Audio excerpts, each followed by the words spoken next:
Hello YouTubers, Chess here. So today we're going to talk about sugar. So how many of you have ever eaten a meal and you've been completely stuffed, you can't possibly eat anymore, and then somehow you find room for a little dessert? And that dessert usually comes in the form of a high sugar food, a cake, a pie, something with a lot of sugar in it.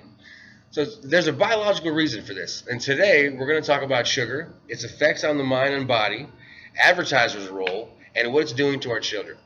So, what is sugar anyway? Well, sugar was domesticated about 10,000 years ago from sugarcane. People figured out that if they took the sugarcane and they chewed on it, when they got to the middle, they would release this sweet taste, and they really enjoyed it. Now, our bodies are biologically primed to crave sugar, to want sugar, because it is such a perfect food source. You can turn it into energy immediately. That's why sugar was typically hard to find in nature. Sugar cane, you have to get to the middle of the sugar cane. Honey is another natural food source, sugar source. But bees guard honey, and you have to get molasses from trees. So sugar is typically hard to find in nature, but our bodies we're rewarded for getting the sugar because it provides such a good source of fuel. So we've developed a craving for something that should be hard to get when in today's environment it's not. So in the academic journal Scientific American, Paul Kenny published an article in 2013, and he said that of the 600,000 food items in the grocery store, 80% have added sugar. Now that's not the sugar that's already included in it. That's sugar that's literally dumped in on top of what's already in the food. So this is 5 pounds of sugar. And it is supposed to be 1,134 servings in this one container. And it's a serving size is 1 teaspoon. But when you look at foods that you wouldn't even think had sugar in them, they have sugar. This wheat bread, just rolls of hoagie rolls of wheat bread. These have 5 grams of added sugar per roll. And when you look at things that obviously have sugar, but you would be surprised to find out how much actually was in them. Everyone enjoys whip topping. I do myself.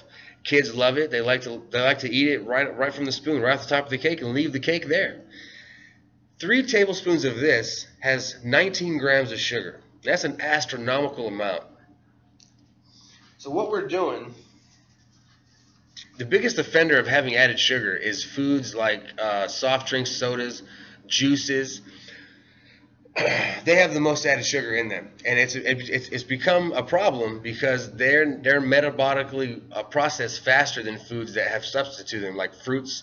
Sugar's not a problem in fruits because our bodies can break them down slowly and actually process that energy. But when you give the body sugary drinks like soda, and they hit the stomach, and if you're not able to immediately use that energy, if you're not going to go out and you're not going to ride your bike, or you're not going to perform work, that gets stored as fat. So that's becoming a problem, and especially when male teens are consuming 138 pounds of added sugar a year, mostly in the form of soft drinks and juice, and even Gatorade is just as bad as soda. It has just as much sugar. If you read the label, it's got just as much sugar. And part of the reason people don't understand that Gatorade is just as bad as soda is because of advertisers. So that's the role advertisers play. Advertisers know that we as humans crave sugar. Sugar has been found to activate the same pleasure sensors as illicit drugs like heroin and cocaine. So we are primed up to be addicted to sugar, and these advertisers know this, and they're playing on our addictive tendencies to this substance, or bombarding us with commercials on TV. You can't hardly walk 100 feet down any city block without seeing an ad for Coca-Cola or Mountain Dew or whatever it is, cakes, sugar. Sugar's everywhere, and it's really hard to avoid. And it's becoming a problem in our children. In 1980, there were 0 cases of type 2 diabetes in children under 15 years of age. Today, in 2013, there are 30,000. So that would be evidence to me that there's a problem that people aren't addressing when it comes to sugar.